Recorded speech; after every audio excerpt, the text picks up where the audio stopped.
So how do we see that? So what it mean by a rural, first of all?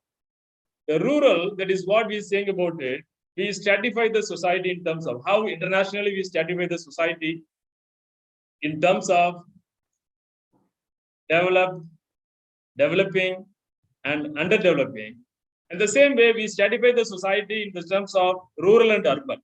Is a very two important wider stratification that we have in terms of rural and urban. And while you're saying about rural society, because every society, it was a rural society at the ancient time. It's the beginning. Any society, we can't see a society which passed through directly, it became as an urban one. So all the society, by several stages, the stages of its progress in terms of materialistic progress and spiritualistic progress, it has become, okay, it's moving to the state of development. So actually urban, that what we call is a state of development, and how there is a materialistic changes occurred, the transformation of society from the rural to urban. In a simple word that I can say that you are a sociologist, there are many sociologists, being a person from a sociology discipline. There are many sociologists, they have been given their contributions for, and as far as the sociology is concerned, how the social progress is taken place, how the social transformation is taking place. As for that, there is one sociologist, a British sociologist, Herbert Spencer.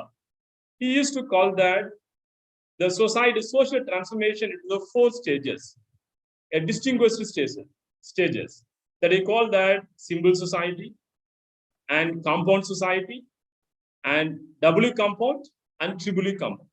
So where we're saying about the 4 forms of society, you say that how a society from the ancient time, a ancient society, a primitive society, how it's moved forward to the next level by taking to the account of the people, the aggregate of the people, how the number of families, like how that is being moved with, how society is being expanded as far as its growth in terms of its population, in terms of number of people, in terms of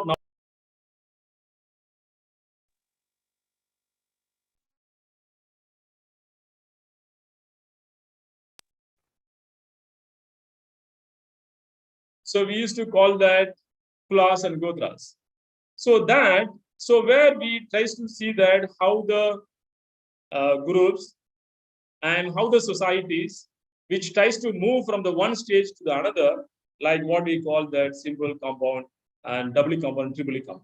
And another sociologist, Emil Durkheim, a French sociologist, used to call that how a society is moved from defining the society into the traditional society and modern society. And there also he's saying about that the nature of traditional society. That is what we are talking about, the rural society. The nature of traditional society, it will have its own the symbolness and symbol living. And so he says about so high collective consciousness. There will be a very, very high collective consciousness among the people and similarities in terms of the homogeneity as far the occupation is concerned, culture is concerned, lifestyle is concerned. That is what you mean by okay, lifestyle, religious system, belief system. So all in terms that we can try to see the resemblance, that is what we call as a homogeneity of nature of the traditional society. That's homogeneous nature that we call is a simple society. We have a homogeneity in nature. Lifestyle is simple, and they have their own the social capital, social network. Everything will be the proximity they have. It will be so simple. That is what even now we call it that entire globe. Now we used to call with the terms of village as a global village.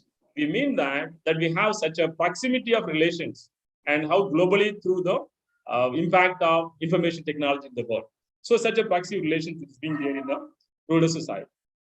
And in contrast, urban that he is calling about it, the urban society, it has been formulated and constructed out of organic model. He called that it's based on voluntary associations, how people they're voluntarily associations, and based on the specialization, we call that is a urban. Okay, so it says organic mechanical solidarity and organic solidarity. Thus, we see how is urban today and rural today. As far as rural society is concerned, rural society, we know that entire India, as our father of nations, he has stated earlier, the nation India, we can see the India from the villages.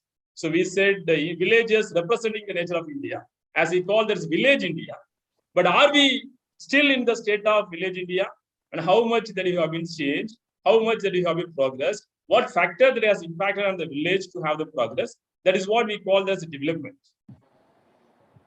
So if you see that any society, but society has been understood in terms of the social institutions. What is a social institution? We call that is a family as a social institution, economic as a social institution, politics as a social institution, legal system, so religion as a social institutions. So we have many social institutions in the society. So based on the progress happens, the development happens in the each social institutions that we measure, we try to see that whether the society has progressed from the basic nature to the next level. So in that sense, we call that how a society has progressed from the basic to the next level, like from a tradition to the modern. We call either it's from the tradition to the modern or the primitive to the developed advanced stage. In that sense, we're seeing about the rural society and even measuring the development, because the title of our project, the RUSA project, studying about rural development. The development itself is a highly ambiguous term, and it's very difficult to define it, because if you try to look at from the point of view of an economist, so there is a unique word that we use for in terms of giving a meaning for the word development. So the progress and development. So something that we can measure, and tangible and intangible. So progress that we can measure it. So some tangibly what is happening in the society. That alone will not be factored to determine the development of the society. So in other terms, we can say about it, materialistic and non-materialistic development. So all the materialistic development, progress, something of progress that we can measure, but development we can't measure easily. It will be very hectic to be understand the development. We can't apparently, it's not apparently visible to understand how the development is happening place, unless a person comes out with ideas. For example, the idea of an individual represent as a development of an individual, and knowledge of an individual is represent the development of an individual. That can understood only a person who comes out with the idea.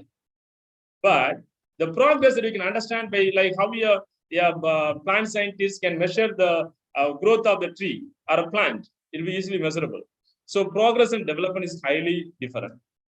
And in terms of it is, we can say about that, what is it? Again, there is another criteria. What is development? So there will be a difference between progress and development. There is another one, there is a difference between development and social development. So as we said about progress is tangible, development is intangible. And development is a very common term. It's a catchy word to use it without specification. But if you see the word social development, that is specify that whether the development that has made an impact on the human being. Anything one can call it as a development. Certainly, either it may be an individual or planner, they may call that something as development. For example, okay, construction of a building, construction of a dam, and providing an improvement as far as infrastructure development. Everything a planner or modern planners or the construction, they can call it as a development. But as far as the sociologist is concerned, how your development becomes a social development when the development really benefits the common man, when development benefits the individual. That means, as a sociologically looking at the development, making the people as a center of development. Actually, that is what your term that you were saying about it from the ideology of a great economist, Mahfuz Alkak. As a Pakistani economist, he has been derived the concept with the HDI, Human Development Index. So he's saying about even you can see the developmental parameter, it will be similar. So development that you call that, there is a difference between the social development and the human development. So what do you mean by human development? Unless individual, so then what there is a question of that, what is a society? We're saying about it. We the people and we the individual by their interactions, by their encounters, interrelations, they formulate the society. So society is nothing but your social interactions, a fabrication of human relations. That is what we can call it as society. So such a network, or one sociologist, he used to call that, McEver and Page, society is a web of social relationship. So by the relationship, we build the society. Then how a society will develop, unless the individual would develop. So we need the individual development. So individual development is nothing but another word, what do you call it as? HDI, human development. Right. So that is what Mahfouz al-Haq has given us the definitions for the human development index. It's become worldwide famous. Now, even if you're seeing about as far India is concerned, we are so beyond the 100 is being there. And even that is India has been derived its own term for our own parameter for the measuring of human development. Because we are not following international model. Because developmental parameters models differ from international standard, international scaling to the Indian model. As far India is concerned, that we follow a developmental model. As far India has constructed, based on the human development index, it's a variable, and they have taken up three important major variables. So they are taken a livelihood, and the health, and education. See, it's become an important variable to understand the human development. Because why do you want to understand about human development? Okay, there is another question. Whether a country which makes a statistics or a figure of the human development index of the country will not be similar for all the states in the country. As far Tamil Nadu is concerned, again, it stands in the different ratio of the figure as far the human development index of India. There is a difference between our neighboring state as far the human development index of the Kerala and human development index of the Tamil Nadu. There is a difference between human development index of the Tamil Nadu, between the human development index of the UP and other northern states of India. Then why there is a difference even within a country? There is another idea to looking at that. Even though there is a difference, even within a state, there is a difference between the district. So there is another human development index, district-wise human development index. There is no similarities. There is no resemblance of the human development as far the districts of the one state is concerned. Again, within a state, if you go, again, there will be difference, disparities among the people, among the sections of the people, and the communities in a particular district or the areas they are residing. So that is the mandatory part as a necessity of the project under the RUSA to understand the rural development from the people point of view. What do you mean by people point of view? How people they'll have a rural, how people they have a development, because people they develop, that is means what do you mean a human development? There is a human development, there will be a social development. So how do we ensure that whether the people they are having development? So knowing that whether they have access, whether they have an accessibility to the public utilities. That is what the topic of the project, that what we have it in our a bigger team of a combined different disciplines. What is saying about that? Economics, political science, sociology, management, education. So all we come together that we're thinking about the discipline and how that we measure with the model, thinking of that, understanding the individual and understanding the individual, whether they have access to the public utilities. So access to the public utilities, what? Will it be any differences? Why not? It's a public utilities. So public utilities, it's for the public. What will prevent? Will it be any parameter? Will it be any variable? Will it be any stumbling blocks which prevent the people to having access to the public utility? Because we are already telling about it's a public goods, public utilities. It's owned by the public. All the public, they have a rights. But we have a rights. So we have, as to be seeing about we have a rights, we have laws. So we have laws of the laws in our country. We have a constitution. We have many provisions, but are the people they have access to all the rights which has been emphasized for the people of the nations as for the constitution, as for the law? That is the question. That is a question which has been raised. That is one of the major questions and objectives which has been questions raised out of our projects that we have placed based on the questions as all our principal investigator in our team that we are planning to understand. We have prepared to understand and why it is so, what prevent.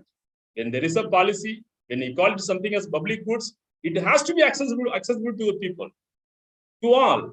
Then why it's not accessible? So where there is a barrier, there is a barriers in terms of difference. It's very commonly saying about as far our project is concerned, we are taking the public utility, accessibility of public utilities in the micro villages. So it is we are saying smaller villages, it's very far, a village which is far away. So more than 30 kilometers from the reach of the town. Such a way that you have taken a model villages for our study. But thinking about it, distance is a one important parameter. It's a visible parameter.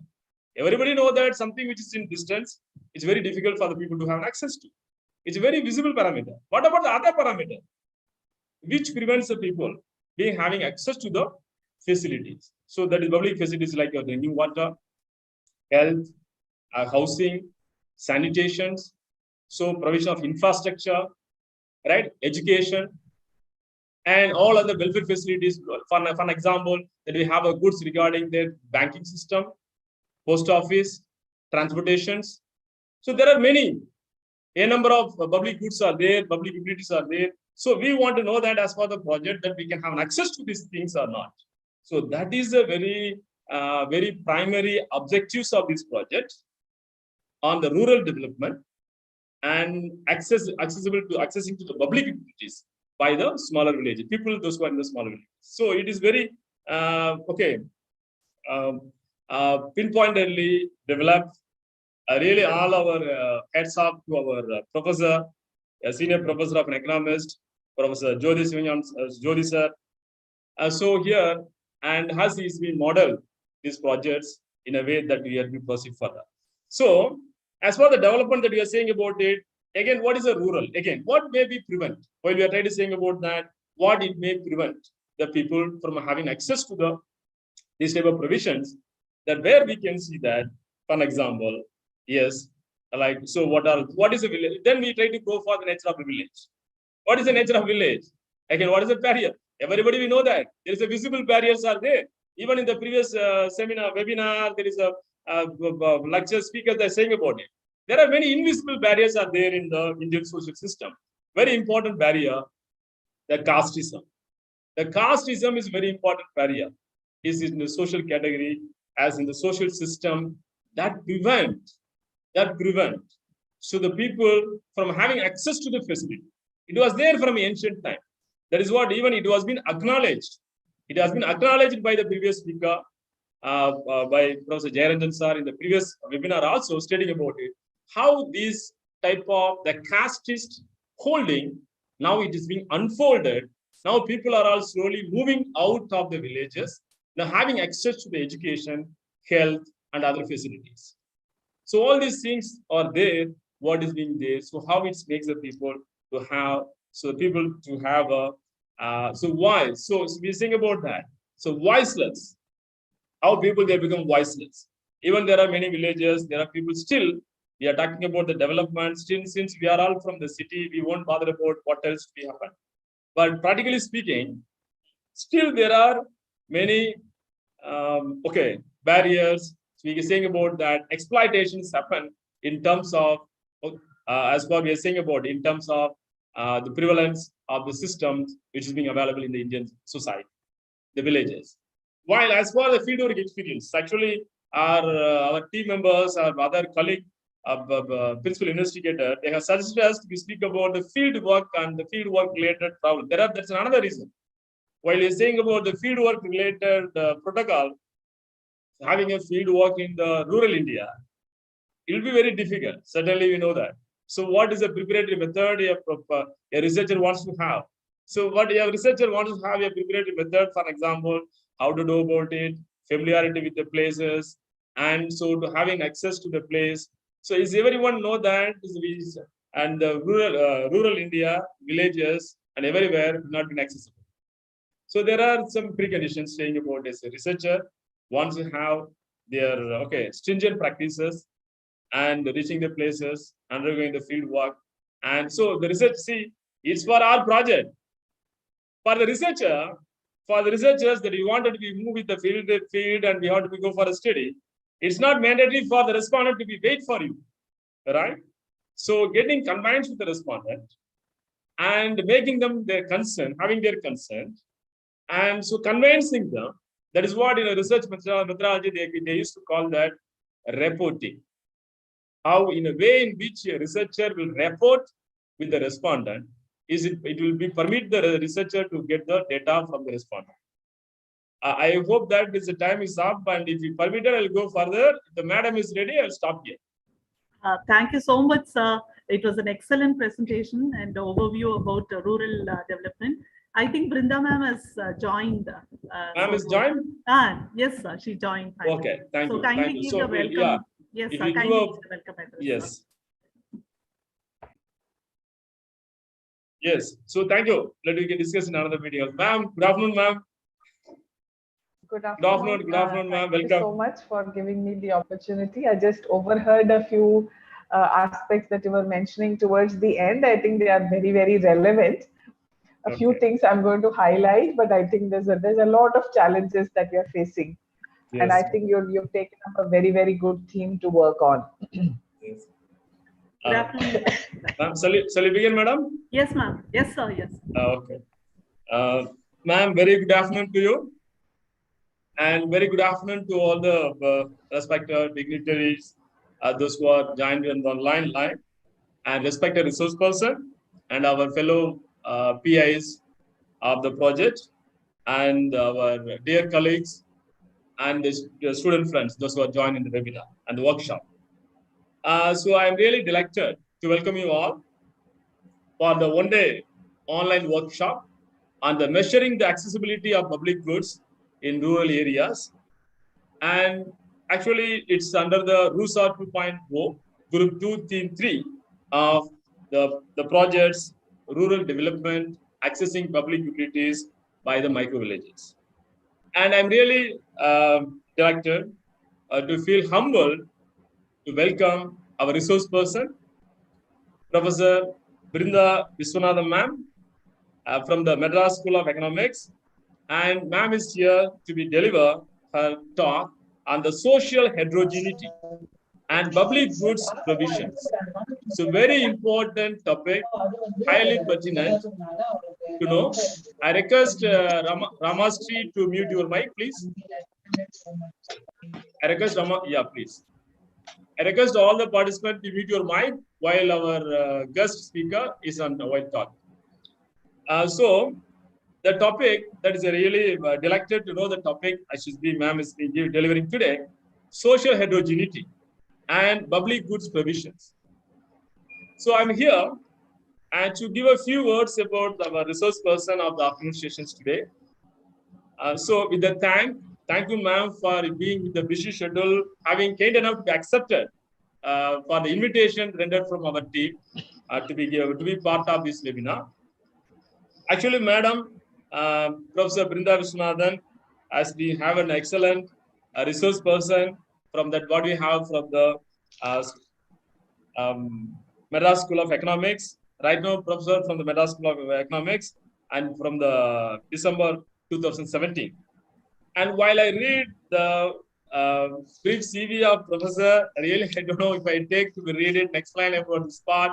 Certainly, I will take another more than an hour and a half. So to be cut short to the street, so we are saying about it. So generally, people they used to saying about it. There is no need of an advertisement for the flower shop. So because flower shop, we can see that in all the shops there will be an advertisement. In flower shop, we need not have an advertisement because its fragrance will make the people to know. So what is being there, what is being sold. So such a way, ma'am, so is being well-known economist of this country. By her, the way of this contribution is saying about it, ma'am, she was a fellow, she had a fellowship, and from the sabbatical fellowships from the World Institute of Development Economics and Research from the Finland. It's a very reputed institute from where Madam was a fellow. And she was a visiting fellow to the Department of International Business and Asian Studies and the Griffith University and Brisbane, Australia. And ma'am also being as a postdoctoral fellow at the Center for Developmental Economics in the D School from the 1998 to the 99. And ma'am was a research associate at the Madras School of Economics and from the year 1999 to February 2000. And again, ma'am, she was a sabbatical fellow of the World Institute of Development and Economics and from the Finland in the year March to June to 2004. And ma'am was an associate professor in the Institute of Economics, Social Economic Change in Bangalore that we used to call NICET. And ma'am has been occupied as a visiting faculty at the Madras Institute of Developmental Studies, MIDS, from the August 2015 to 2016. And right now, madam's being a professor, full-fledged professor in the School of Economics from the 2017 to till date. So with having a very enriched academic profile, and ma'am also has been and as being associated with the education we can sing about from the University of Lucknow.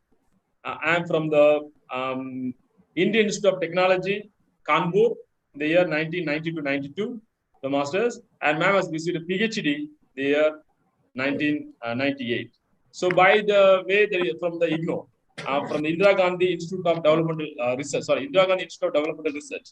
So with these few words, and while seeing the publications of the ma'am, seeing about it, we had an array of publications. I don't think it's permitted me to go hard with that. For example, notable publications, role of social and institutional factors in the Indian women's labor force participation and the horses of workload, as in the Journal of Asian Pacific and Economy. So it's very reputed journal that we know that.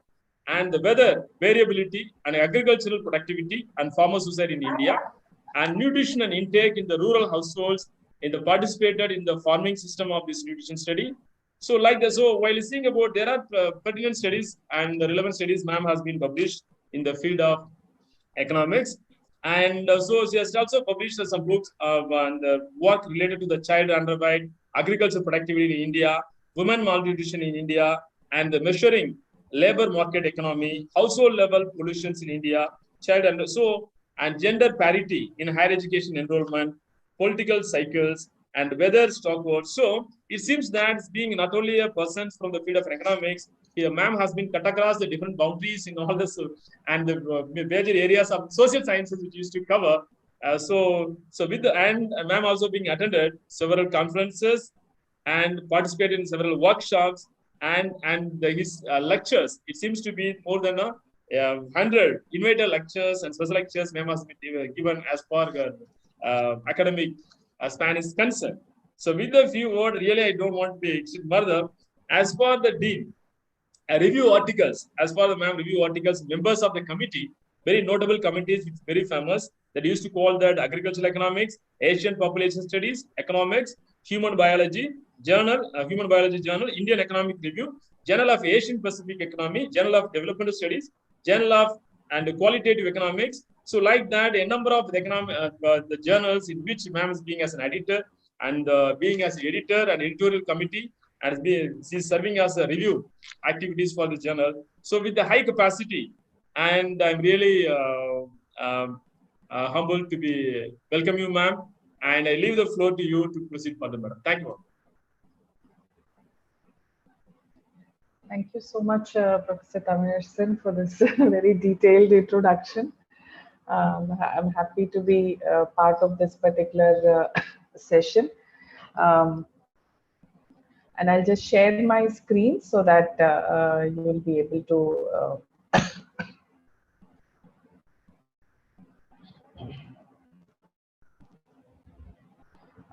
is the screen visible? Yes, ma'am. It's visible. Yeah. Okay. This is a work, and part of it I'm going to present, which is based on a very recent work that one of my master's dissertation student had worked on. We're still working on it. But a very important area of research, and as Dr. Tamilarsan mentioned, that my area of research is also such that I like to sort of understand what we call it as intersectionality across several aspects that overall then bring about a change. So sometimes you need good nutrition, sometimes you need good roads, sometimes we need good technology. So clearly it has all kinds of interdisciplinary issues, and definitely one of the very major important thing whenever we are trying to study human beings is the social relations. So that is something we cannot really overlook, and because I work a lot on gender issues, in particular the women's issues, so naturally the social issue always becomes a part of my analysis to try and say why some people are deprived, or why some people have better access, why some people are able to make good use of their opportunities, why there are deprivations and opportunities. So all these things are very much a part of it. And and I also come from a statistics background, so in that sense I'm quite like to use those. One of the reasons why I moved on to do a PhD in economics is also because I like to see how those techniques can be usefully put into place so that it helps policy, it helps understand behavior, it helps understand measuring changes that are happening around us. And as a result, you will find that my today's lecture the talk will also be a little combination of what variables, how do you really go about it? And I will also bring a few issues that are sort of part of this particular structure in which we are trying to look at the changes that we are talking about. So here is where we look at social heterogeneity. So when we say social heterogeneity, it essentially means that there is a lot of identity that it is linked to several aspects of our social life, and Indian society has quite a lot of them. So it's a deep-rooted social, ethnic, religious norms that sort of govern our day-to-day lives. And using those norms, we then start affiliating our identity towards that. So quite often this identity doesn't sort of remain, located to one generation, but it kind of gets transmitted to several generations, or it sort of is not, or sometimes it could be very peculiar to a certain place, or sometimes it can also be very widespread. So therefore, this is a very important aspect of development, because if there is a fragmentation, if there is a group-based, yes. Was there anything to be No, said? ma'am, nothing. You can continue, ma'am. Yeah. Okay. Yeah. So basically, so what we really see is that these kinds of social interactions, as I think Dr. Thamira Arsana just heard him say that they make a very strong impact on how some people can have access to certain goods and how they cannot, and in particular the ones that are public goods. So it's a very interesting thing that the state has to play a very important role in making sure that there is a distribution of these public goods. And yet we find that the state is not able to sort of fulfill this duty effectively, because there are certain hierarchies that are present, there are certain social hierarchies that are present, which prevent one group in accessing those public goods from the other, number one. And number two, the political affiliations are quite often also linked to these social affiliations. And as a result, when they are there making the policy, when they are trying to redistribute, when they are trying to make the public expenditure, they obviously favor one group more than the other group. So constantly we are seeing that every election that we have, every sort of political party that comes in is quite often, identifying them with one or the other issue. And every day or every other day, there is a court case where we see that there is a linkage to any one of the identities that we really talk about. So apart from the class, which is basically the poor versus non-poor, there is a whole lot of other issues that also get mixed up, and there's a lot of heterogeneity in these groups. So to say that we may really want, so the entire issue of whether we should go for a caste census or not, it still becomes a very major issue, because we don't even want to count and then start asking the question, who has access to what kind of resources? So clearly that itself brings about a very big challenge, and we're constantly seeing, even 2 days back, there was an article which said that why are our political parties even afraid to have a caste census? So that's one of the things. Then there is an EWS quota. Then there is an OBC quota that really comes in. And there are elections which says that whether certain groups need to be given a party ticket or not. So all of these are very strongly linked to a whole lot of political, social, and economic aspects of it. And therefore, that is where we are wanting to understand this. So access to essential public goods is very essential for development. So as a country, if we really want to go about and look at the process of development, then there should not be deprivations. There should not be somebody who gets access to something and somebody who doesn't get access to those goods. Like if we want to say access to roads or access to bus seats, access to going and sort of studying in a school. I mean, that's the latest thing that we are trying to hear in one particular state. So here is where we are really seeing that even small things in a very modern society, we still see that there is a lot of these kind of social dimensions that keep affecting our day-to-day lives. So consequently, the backward and the marginalized populations are not allowed to escape the horrors of this marginalization and backwardness. So that is where we are basically getting into that. How do we evaluate? So my basic this thing today is I'll show you some kind of ways in which how do you understand that there is heterogeneity first? How do you really put together that information? And if there is a heterogeneity and fragmentation in the society, how do we really understand whether it is distributed or not, and what kind of ways those things are really. So if you use the right kind of data set, if you use the right kind of methods, you will be able to see the magnitude, you will be able to see the gaps, you will be able to see how changes are happening or not happening. And that is where we are. My basic area of research is also, and I'm also sort of bringing that on board so that in case you want to look at it, you'll be able to see those kinds of changes here.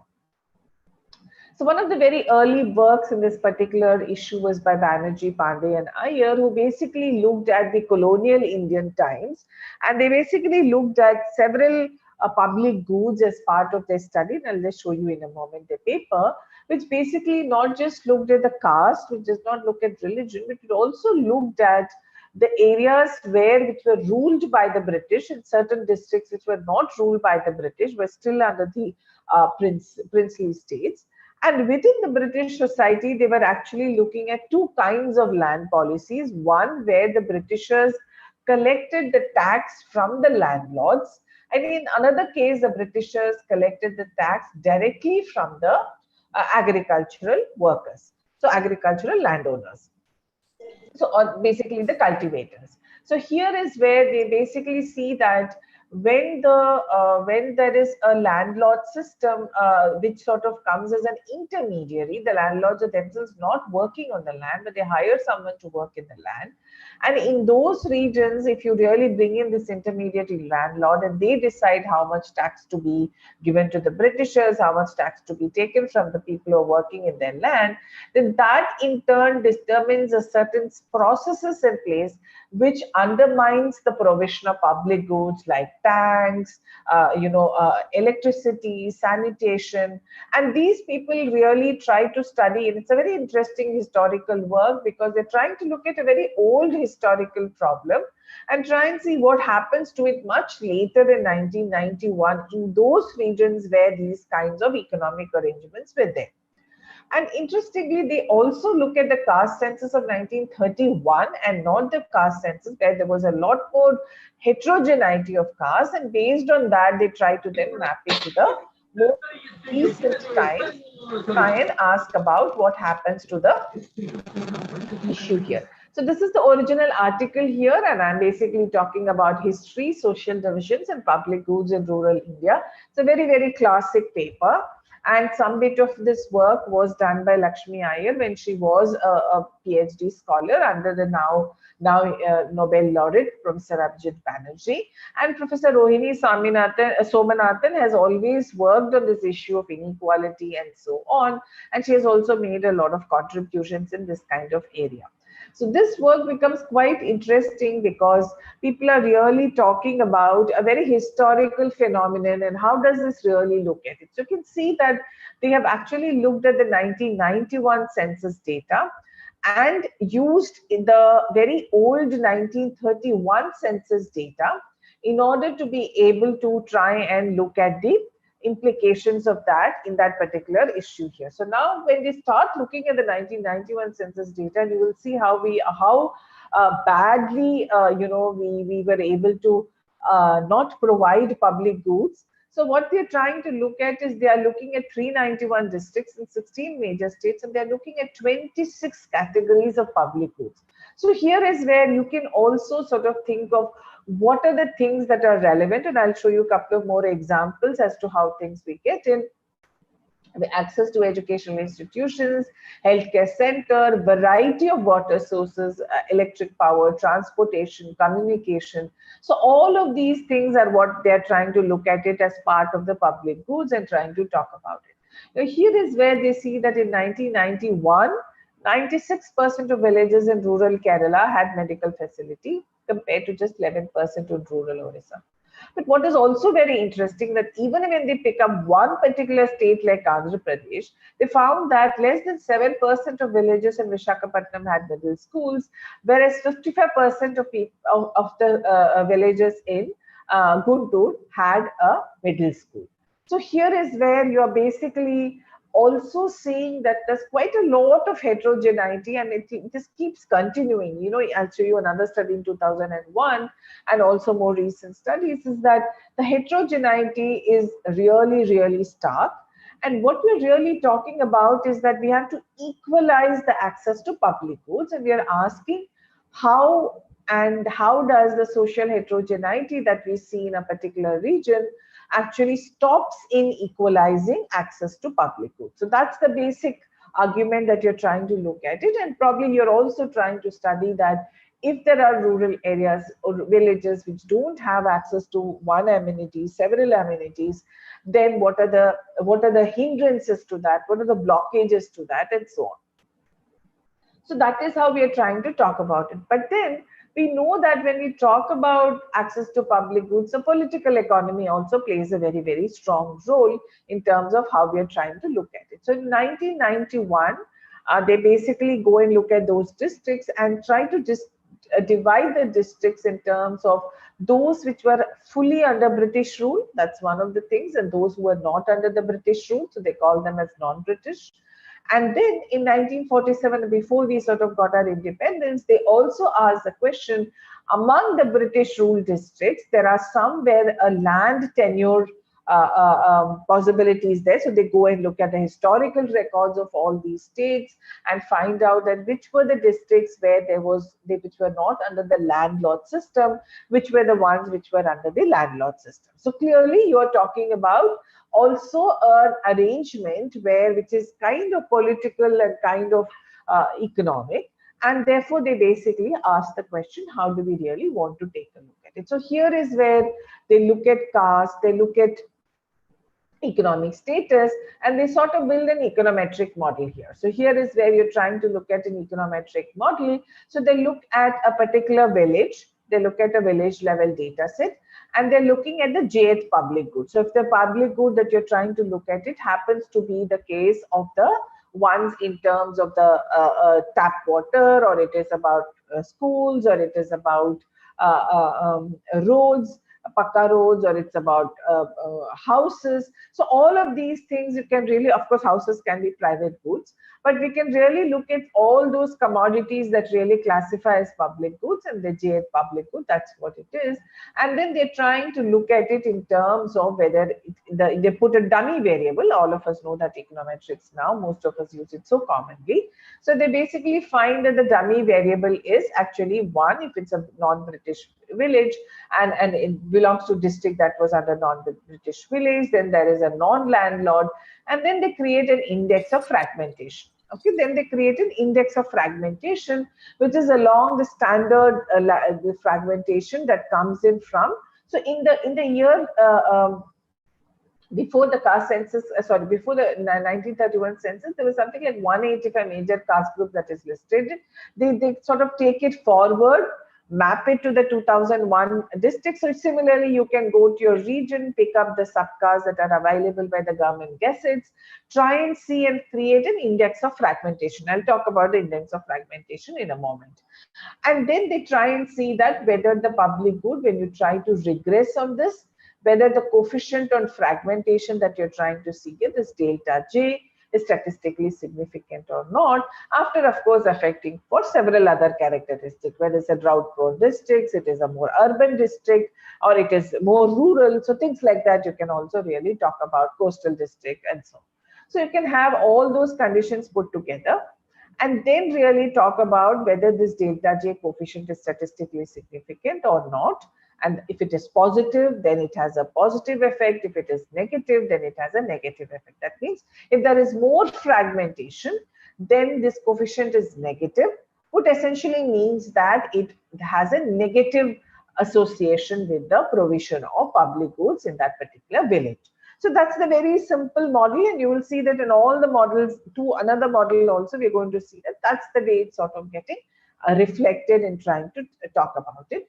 And we can really talk about the results in terms of trying to look at the magnitude. So I'm not really getting into it. If you go down, if you're more econometrically inclined, you'll be able to see that. I mean, I'm just slightly rotating this for you to see this. So you can see that the mean value really varies. For instance, if you see that people who have access to post office, only 30% of the villages in that particular sample has access to post office. Now that's a very, very average, very, very small number. In 1991, only 10% had access to telephones. So all these kinds of things. So you'll also get a list of things that you want to look at, and you may want to also look at specifically that the Tamil Nadu government may also have done in the prospect that we are really talking about. So here is where you're trying to look at the coefficients of British, non-landlord, caste, and so on. And I'm going to really straight away move to the fragmentation index there. Sorry, okay. So here is where I think they've not put that value there. So you can see that when you're trying to look at this in terms of there's more heterogeneity in terms of caste, then it has an implication on the primary school, it has an implication on schoolings. So here is where you're able to see that the relative magnitude of these things in terms of what we are trying to understand and take it forward. So this is a very clear-cut case in which we are trying to understand the effect of the fragmentation, effect of the presence of a large number of caste groups, and whether they really affect the work. So this has a much older this thing also. People have studied this in several other countries also, and they link that, and they try to sort of give an economic underpinning to this by saying that if people belong to different ethnic groups, they will have different preferences based on their group identity, and as a result, that would affect the supply of the public goods. Now, here is where it's a little interesting. It's not a market condition, and still we're talking about the supply of public goods, which essentially means that how these social groups are able to interact with the people in power who decide how the public goods get distributed, that in turn then reflects the supply of public goods. So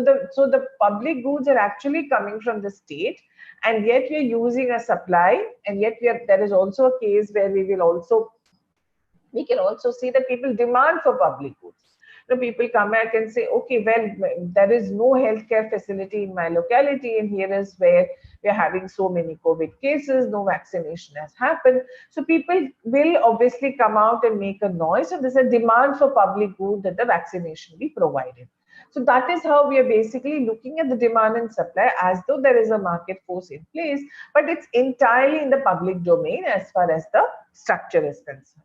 So that basically tries to talk about it. And here is the next point that really comes in, that the ethnic fractionalism is negatively related to budgetary provisions for public goods. So there are a lot of studies which show that if a particular region constantly sends out a lot of members of parliament, a lot of MLAs in that particular region, that particular segment of that particular district, then they see that the public goods provisions is much higher.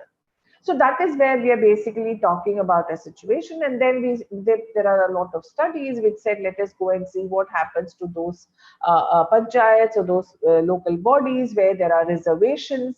And we try to see what is the question. So some people have studied the reservation on the basis of women's reservation.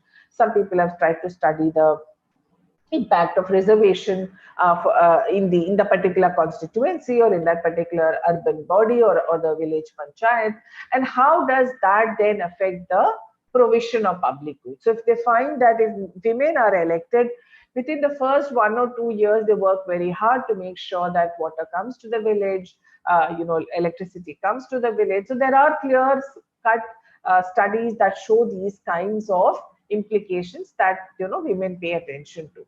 Okay, so therefore there is a very, very strong case for certain kinds of ways in which fractionalism plays a role. So ethnically diverse jurisdictions have resulted to be careless about fiscal discipline and thus value public goods lesser. So they're constantly interacting among themselves, constantly proving a one point against the other. So right now, another student is working on the northeast region of the country where there's so much of ethnic diversity, and we're basically asking the question, what happens when NREGA comes into place, or what happens when vaccine comes into place? How does it get distributed to the people? How does it get spread out? And how does the kind of conflicts we see there is sort of affects the provision of these public goods to the people? So that's an area of interest that we can all sort of keep thinking about and very relevant for the context that we are understanding. So then there is this very major interesting work in the Indian context, that is the impact of social and political heterogeneity in the allocation of public goods in a federal setup like India. So we know that the center and state are really sort of working quite okay in terms of how the federal structure happens, but the third tier quite often is very weak, because they don't have resources to finances, they don't have access to financial resources, they cannot generate taxes. So quite often there is a major issue in terms of how that can be sort of changed, how that can be brought about, so that those people are the final decision makers in terms of what they get access to and what they would like to get access to in a limited manner. So higher concentration of backward castes and tribes led to weak distribution of public goods. So that is one thing that we are trying to see, that when there is a higher concentration of the poorer, socially underprivileged, that itself shows that there is a weak distribution of public goods. And growth estimates show rising allocation for scheduled castes across 2 censuses. What we are also seeing is that slowly the political parties are also trying to realize, like in this recent elections, that there are a lot of elections in Tamil Nadu or urban local bodies are sort of being given to some socially disadvantaged categories of the people, and then we are making sure that they get access to tickets, they sort of be part of the political process, because once they are in the government setup, then they can ask for whatever resources that they need in their village or in their ward, in order to make sure that they get access to that particular public goods. So that is how we are basically looking at in this particular context here.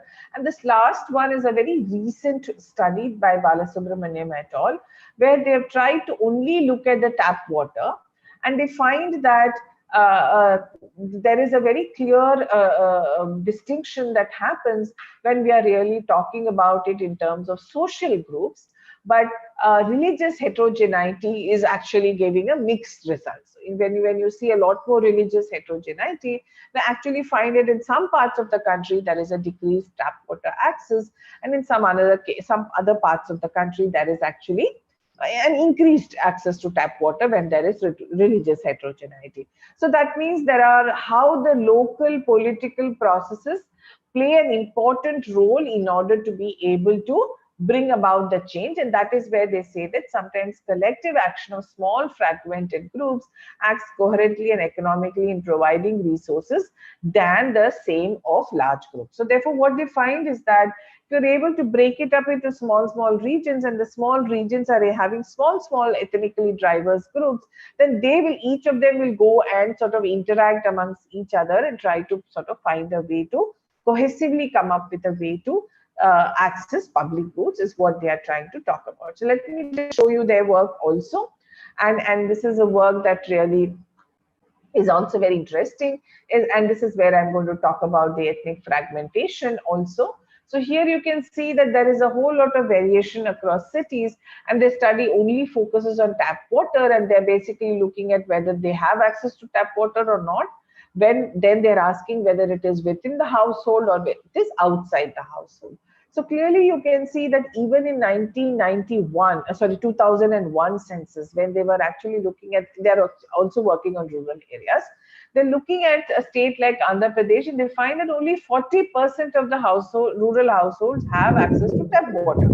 And out of which only 13% have access to tap water within their household, but there is some amount of variation.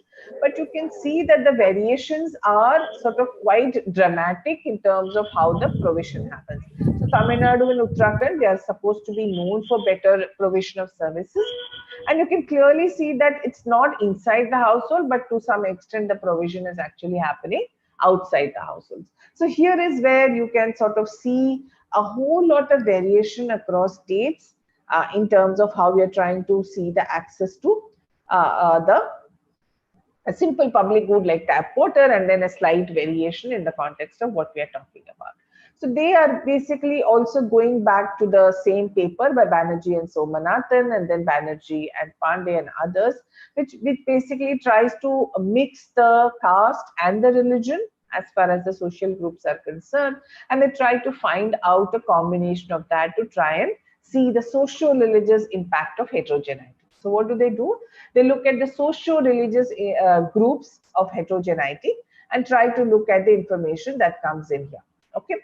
So they find that when you look at this particular index, then the caste homogeneity index can go anywhere between 0 to 0.32. So it's a number that lies between 0 to 1. So when you have 0, then there's no homogeneity. When you have 1, there is homogeneity. And you can see that there is the mean value is just 0.04, which means it's more close to 0. So that means there is very low homogeneity in the data sets that we are working with. And therefore, the rural districts are highly heterogeneous in terms of caste. So that's what, I mean, this is just about 2 or 3 castes. Imagine the kind of caste segregation that we have in our education bulletins, which tell us which caste is, which group is what, and what kind of reservations are being brought in for them, and so on and so forth. So if you go to further kind of granularity, you can also get that information and try and see that whether those sub castes that you're talking about, how much variability is there. In terms of religion, obviously we have much smaller set of religions. So clearly there is much more homogeneity, ranges between 0.37 to 0.99. And actually the mean is about 0.8, which means there's far more religious homogeneity by the dominance of one particular religion, and not so much in terms of what we are talking about. So that is the way in which they are trying to take this forward in the context of the religious part here. So this is how you can define what is called as the Herfindahl index. And we can, so this is, of course, they're talking about it also in terms of political fragmentation. But what we can see is that we can calculate the proportion of people, and I'll show you in another slide. The proportion of people belonging to a certain category, a certain caste or a socio-religious category, and then you square it and sum it and create an index. So naturally, when there is lot more heterogeneity, that means the shares are say 0.4, 0.02, 0.03. The shares are very, very, very small. Then when you square them, they will again remain very small, and then you sum it up. This number will actually be very small number. So when there is more heterogeneity, the share gets spread over, each group gets much lesser share, and as a result this is a very small number. So if I sort of sum it up and then I take it the deviation from 1, this is going to be a very large number. So when there is more heterogeneity, there is more higher the index value of a fragmentation. In this case, what I'm really showing you here is actually the political fragmentation in terms of how many parties have fielded their candidates and so on. So this is how an econometric model will also be used in this particular case to try and talk about the social homogeneity that we are really talking about. And you can see that all of these cases, they're finding that they get some results that are statistically significant, but not all of their results are much statistically significant in terms of the tap water issue of access to tap water that they are talking about. So that is where we are basically seeing that when there is caste homogeneity, the access to tap water improves. That's where you see the positive water. It improves much more for within than for outside. Whereas when there is religious homogeneity, then access to tap water actually declines. And that is the issue that sort of comes up in their analysis. So when we want to use these kinds of structures, these kinds of relationships in the context of what we're talking about, and I think there are several ways in which we can see that this method is also called as the intersectional method or intersectional inequality. I'll come to this also after I show you another method. Now, in this particular work that my student had done in 2020 as part of his master's thesis, Spandan Ghosh, he was basically trying to look at social heterogeneity, and he was actually trying to also compare it with the bare necessities index that the economic survey of that particular year had actually calculated. So the bare necessities index is basically trying to say that, look, these are the basic goods that people should have access to, and therefore they are something that is very important. So he basically makes a comparison of that and tries to match it with the fragmentation index and sees if there is any correlation. So therefore, you're saying that there are drinking water accessibility index, sanitation index, housing index, and microenvironment is in terms of whether you have access to tap water, so tap inside a house, whether you have clean cooking fuel, whether you have, so some of these things are basically coming into the microenvironment index here. So what do you do in this particular case? You try to create an index here by looking at several of these indicators. So you have all these indicators, and then you create a bare necessity index. If this index has a very higher value, then you obviously say that the necessities are all fulfilled in a particular region. Otherwise, they are much below than what you see in your setup here. So here is where you're talking about attaching some kind of a weight, and I'll just show you in a moment how those weights are getting generated. So here is how you're talking about the drinking water. So what can you do in terms of drinking water? Principal source of drinking water is pipe stores or non, within premises, whether it's a tap water drinking source, and whether they have exclusively access to drinking. So it is only a yes, no question. Whether you are having yes, no here, then you yes, no, and so on. And therefore, then you attach a weight of 1/5. So you simply add up all of these. If a household has one particular characteristic, you simply give them 1, add it, and the household will get a score of 4 if it has facilities on all of them. Similarly, they are talking, he's also taking access to toilets as sewer system connectivity as part of sanitation, then housing index, then the micro environment, he's actually not taking about cooking fuel here, and the other facilities he takes. So this is access to mosquito nets, possession of beds, tables, and chairs. So all of these are really bare necessities. Now you can clearly see that not all of them are public goods. Okay, now all of them are not public goods, particularly in this part here, but mosquito nets are quite often given by the government in very highly malaria prone areas. So therefore that can also really be part of the system that you're getting into and understanding there. So once you have all of that, then you can create what is called as the fractionalization index. It is nothing but the population share of the ith group in the particular region that we are working with. So this means, as I just now said it in the other case, if there is a huge heterogeneity, then each group will have small shares.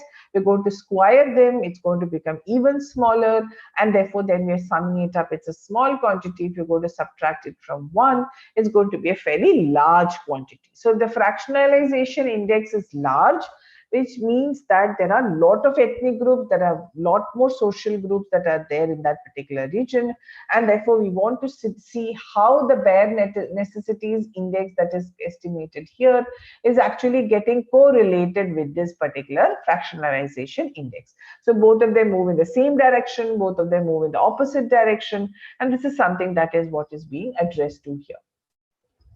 Now, how did this particular kind of heterogeneity get created here? So he took all the religions that was there in that data set. he looked at these castes, and we also have in this particular data set that he's working with of a don't know category. So there are people who don't want to tell their social grouping, people don't want to tell their religious grouping. So I think that is also being allowed as part of the heterogeneity, and they are trying to talk about it. So you can see that it's a big matrix: 1, 2, 3, 4, 5, 6, 7, 8. 8 into 5, that's about 30 categories of people you're really talking about. And you can look at the share of people belonging to each category. So a person who is a Hindu from scheduled caste, or a person who is from the others, and not actually mentioning what is happening here. So that's how you're basically talking about all these indices, and you really talk about how they are trying to get into here.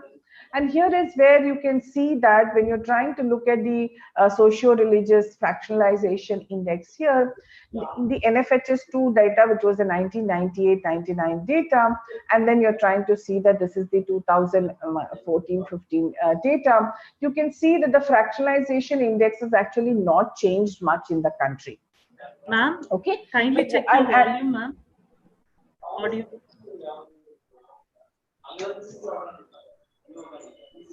You can't hear me? How is it now? We can't hear you. Okay, I'll leave the meeting and join again once more. Yes, ma'am. Yes, ma'am.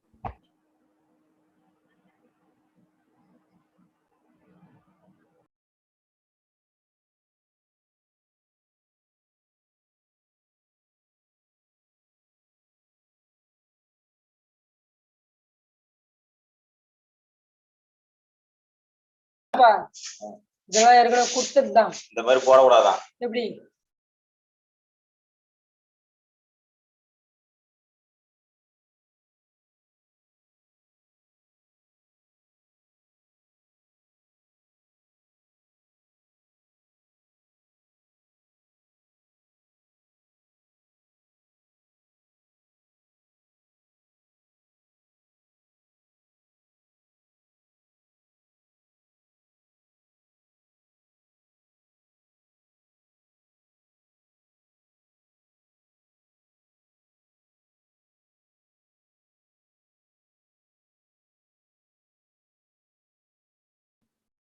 Brinda, ma'am.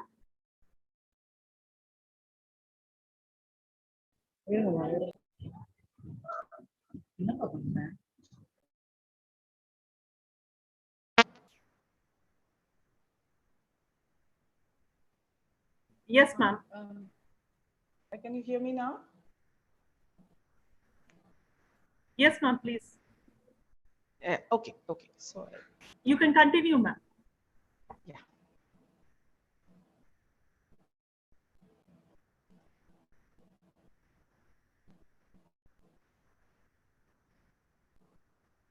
So you can see here that the fractionalization has not changed much over time.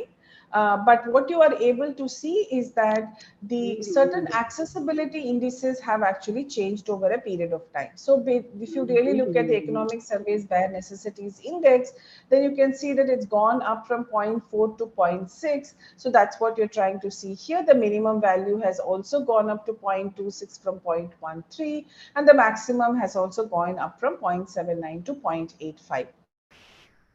However, if you see something like a water accessibility index, and you can see that that has actually declined. So here is where we are talking about that as a country as a whole, there are people who are now seeing deprivations in access to water, and that is where we are really worried about. But at the same time, if you really want to look at access to sanitation, then there has been actually a very dramatic increase in this particular case of what we are talking about. So that is where if you try to do this kind of a characterization, you'll be able to see what kind of changes are there. And then you will also be able to see what kind of implications it has in terms of what we are talking about. And then we can also probably draw maps and so on to try and see the effect of that. So you can see that in this particular case, you can see that this is how the fractionalizations are. Some parts of the country, we have very high fractionalizations as far as the caste, religion, and so on are concerned. whereas in other parts of the country, you can see that there is a much lesser fractionalization. But as such, we have a fairly fractionalized society in terms of what we are talking about, and there's a lot of heterogeneity that exists as far as the visualization is concerned. Now, if you really see this kind of bare necessities index, this is what we saw it. Now we are able to see that through a map. That means if you see that in 1998, 99, that is NFHS 2, you can see that there is quite a lot of light colored values here, which means they had low access. But by the time you reach 2014-15, you can see that the large parts of the country have actually improved access to many of the bare necessities index values. So as a result, they all improve quite substantially. So this is another case that this entire belt of our country is very, very poor access, but there are some parts of the country which have much better access or improved access in terms of provisioning the public goods here. So then what we also did in this particular case, the student also tried to look at it, that now that we have a COVID, so can we really have two issues that really comes up there? One is access to internet, and therefore government is also now beginning to talk about providing free Wi-Fi and so on. And internet access was actually quite problematic in most parts of the country in terms of, this is all rural areas, most parts of the country in terms of what we are looking at it here. Similarly, if you then we also looked at the access to health insurance. And here is where we found that quite often the southern states were much better, but I think there are also some things needs to be worked out here, because states like Kerala and all also do pretty well in terms of their access. So how the health insurance got defined, there was a little bit of a problem, but obviously this is still a work in progress. But this is what we are asking the question as to how things can change and how we can really look at it. For instance, in this particular work where we looked at how the double burden of malnutrition is changing, one of the issues that we were really talking about in this particular context is basically to look at access to soap water and things like that across different categories of nutrition categories. So here is where you can see that we really looked at a database which talked about whether people have access to soap water, have access to soap and water, particularly because when at that particular point in time, we were talking about better hygienic conditions from COVID. So you can see that this is one particular aspect of water and soap. The who provides the soap, that's of course a private issue, but you can clearly see that in the rural areas, there's quite a lot of variation in terms of access to this particular behavior or this kind of a phenomenon. Okay, so you can see that 48% of the people in southern India did not only 48% use soap and water. But what is very interesting is that when I look at the no health insurance part here, you can see that in the rural areas, only 37% of the people in the rural south have actually, in the South India, have actually don't have a private health insurance. So clearly we can see that there are some aspects of the indicator that you want to see that has a good presence, but there is some other aspects there is not that much presence. And you can see that if you look at the share of public health insurance in rural Tamil Nadu, it is probably quite good in terms of what we are talking about and how we see that variability here. So therefore we can use the choice of that particular variable that we want to talk about can largely depend on a whole lot of measures that we are really getting into. And so one of the other ways to talk about it is called as intersectional inequality. The same thing people also call it, another set of work, people also call it as intersectional inequality, where you can take a combination of gender, caste, religion, class, and everything, and try to find out combinations of how we are trying to capture that intersectionality, and again use an econometric model which will help us to try and take that thing forward. So this is a very interesting work that talks about the intersection of gender, caste, and inequality. And in this particular work, what she finds is that class inequality dominates caste inequality, and then caste inequality dominates gender inequality in rural North India for all levels of stunting. So she's only focusing on childhood stunting. In contrast to that, caste inequality dominates class inequality, which in turn dominates gender inequality for severe stunting only in rural South India. So South India as such stunting is low, But if you really pick up childhood stunting, which is very severe, she's able to sort of, in her work, she's able to show that what dominates, what is sort of playing a very important role in this particular child's health behavior. And therefore, what is the role of some of those factors that will influence child stunting? For instance, access to ICDS, access to Anganwadis, access to doctor facilities if the child falls ill. So all of these are actually public goods, and you can really focus on some of those aspects and try and pick up the variations in what we're talking about. So here is where she's interestingly picking up these kinds of analysis here. Let me just quickly go before I stop this intersectionality method. So simply creates a dummy variable. All we need is a dummy variable, and we just say if it is a non-poor men, non-poor women, poor men, poor women, and you can create these cross products and simply run a regression by using those cross products, and you can also then interact it with scheduled castes and so on. And you can see in the relationships that you're trying to see here is that this is where this is a very simple table. I'm not getting into the econometric model here. So for instance, you can see that a scheduled tribe, poor boy, actually there is 36% stunting in this particular case compared to a girl. So girls are 30% stunted, whereas boys are 36% stunted. Okay, so here is where you see that the boys are stunted more than girls.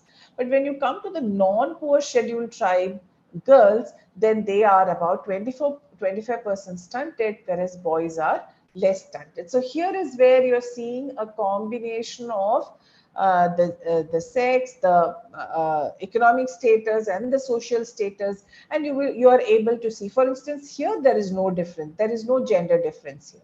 So if you want to compare a poor girl with a non-poor girl, the gap is about 10 percentage points amongst the scheduled caste itself.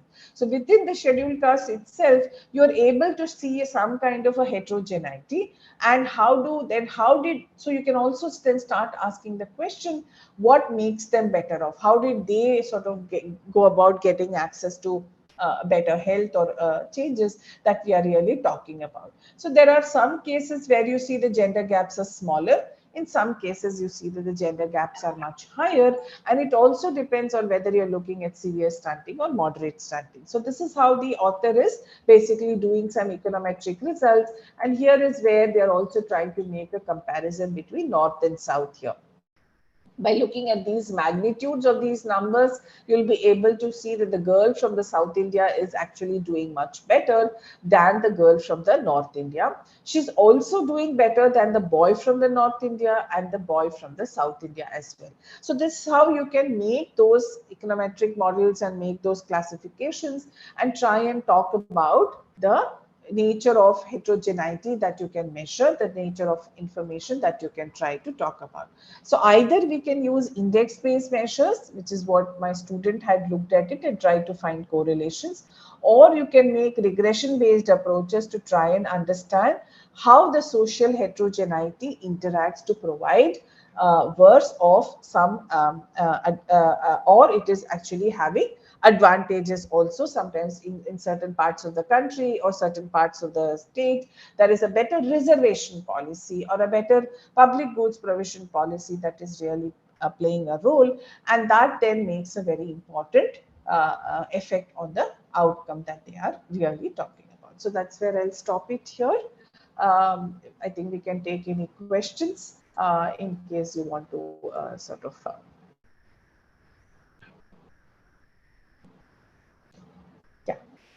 Any questions, any clarifications? Thank you for that excellent presentation, ma'am. It will be very useful for us for our project. I'm sure it will be very useful. Absolutely, absolutely. Definitely. Very nice listening to you, ma'am. Most welcome. I'll share all these articles in case you want to take a look at them. Then it will give you a literature perspective also. I think for writing your report. Can we have an interaction with you? Just Thank you. Few questions. Will you be in a position to? Right now or later time? No, now, ma'am. Yeah, I have time. You can ask me. Ma'am, index-based measure, will it be the best one to assess the public utilities in rural development? Do you think that this kind of a thing can be followed in because that is a project? And so I thought of asking you this question about this index-based measure, what you said. So do you think, Yeah. I want from Yeah. you. So the point is, it depends on the index-based measure is useful when you are looking at multiple public goods.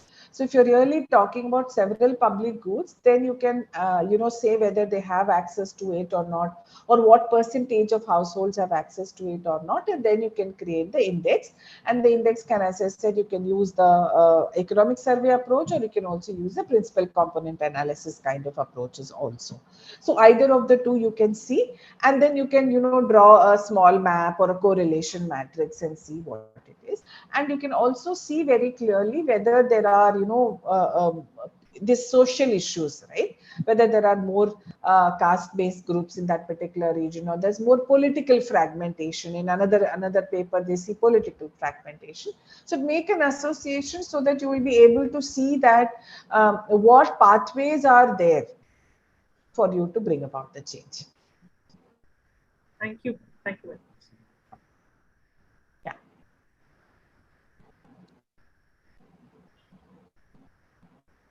So you can also go for more qualitative questions also, like women's empowerment, or things like that. Also, you can have a questionnaire, and based on the questionnaire also you can create these indices. I'll give. I have kept one paper which is based on the women's empowerment kind of a thing also. When I share the folder, you can sort of make use of that. Sure. Yeah. Thank you, Sudha. Any questions? Yes. Good afternoon, madam. Yeah. This is Uma Maheshwari. Yeah. It was very interesting, and it was to the point. We were searching for certain tips, and you have given all the tips that's required for us. Very resourceful lecture, ma'am. Thank you for really giving us so much of content and inputs to qualitatively improve our thoughts. So while thinking on the lines in which you have been talking, ma'am, you're talking about index and heterogeneity, multiple political heterogeneity. And so there are a lot of factors which are very quite complex in our area of research. Like you say, ma'am, we have multi-subject and we have heterogeneous factors to be taken. And how do we really arrive at kind of a model at the end of the study? What could be the tip that we could get from you as to when you're drawing an econometric model? Out of this, should it be a village? The economic model is only going to help you to say how much a certain factor plays an important role. Yes, ma'am. So only to that extent you will be able to get a sense. As I said, I mean, I was just showing the last paper which said that in this particular region, caste plays a more important role. In this particular region, gender plays a more important role, right? Or for these dimensions, whether it is more access to water, fuel, and so on, maybe the gender dimension plays a very important role. So I think it would be probably interesting if you can sort of segregate it and see that what policies are there.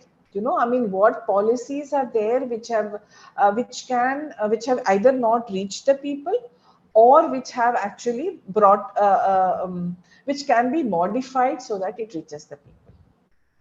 That is the way I think you should look at your outcomes. So instead of synthesizing, we need to really classify into micro levels of study.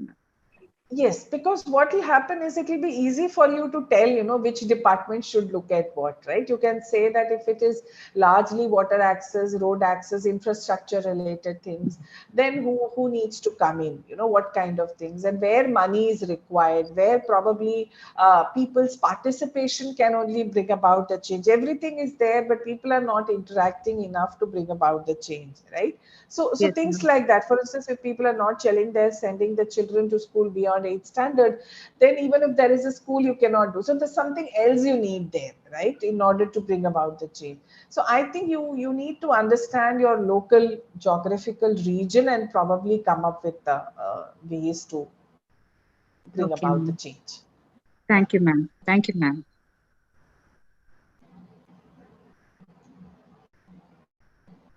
Yes, any more? I think Thank you, ma'am. Thank you, ma'am. Nice, Yeah. so nice. Yeah. Okay then. I'll leave. No more questions. Okay then. Thank you so much. I'll remain in touch with Dr. Roman Malati to share the documents. Ma'am, just Dr. Manju will be giving the vote of thanks, ma'am. Yes. Okay. I request Dr. Manju to propose the vote of thanks. thank you, ma'am. Please allow us to do the honors. Thank you. They say gratitude is a quality similar to electricity. It is not just enough to produce it, but you have to discharge it and also use it efficiently for it to exist at all. So similar to that, I think there cannot be no more a pleasant task than proposing the vote of thanks for this beautiful workshop that we have conducted successfully as part of the RUSA project. And as the principal investigator of this project, I deem it an honor and privilege to extend my heartfelt thanks, first of all, to our university administration for extending all the support for us to conduct this program, and to our two excellent speakers of the day, Dr. Vijay Bhaskar, who did an excellent session in the morning, and also Dr. Brinda for bringing in on the platter so many ideas and the perspectives of a true researcher. See, her experience in the field was very much evident when she was speaking. And I think as the principal investigators for the project, there is so much for us to take away, and also for the fellow participants. So thank you so much, ma'am, for taking your time out and giving us such a thought-provoking and an inspiring talk. My thanks is due to our group coordinator, Dr. Madheswaran sir, who has been doing an excellent job ever since he has taken over from Dr. Bharati ma'am and has been supporting us as the coordinator. Dr. Uma madam needs a special mentioning because she has been steering this particular team of ours so very well as the group leader, and she has been truly motivating and inspiring, pushing us, nudging us, and also trying to bring us all together, because as they say, together everyone achieves more. And I'm in particularly very happy that my fellow PIs are people, are a bunch of, like what Dr. Tamilarsan was saying, and he was using the example of a bouquet in the morning and a flower shop. I thought I should also pitch in to use the same simile or metaphor, because it so suits well, because we are all from 6 disciplines, different disciplines: economics, econometrics, sociology, education, public administration, and management studies. And together, I am sure that we are going to make an excellent bouquet, which is going to really be, bringing a lot of fragrance in terms of its output. So I'm really thankful to all my fellow PIs from all the departments, the project fellows, the field investigators who have joined us, especially to our PDF, Dr. Gopi, research scholars from all other PIs, and last but not the least, to all the fellow participants who have been so patient and eager to learn, and have stayed there together with us the entire day. Thank you, one and all.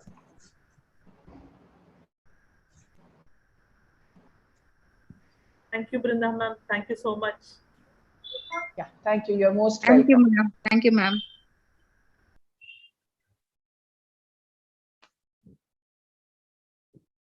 Thank you, all of you.